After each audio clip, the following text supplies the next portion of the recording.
के चालू बेटा। बंदर की टोकरी में बंदर ने लात मारी। पापा ने पैसे दिए, मम्मी ने प्यार दिया, भैया ने लड्डू दिए। कौआ आया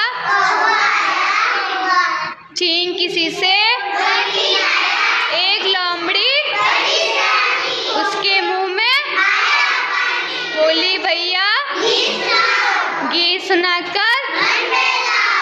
कौआ कुछ काव काव कर गाया, गिरी चौथ से भाग गई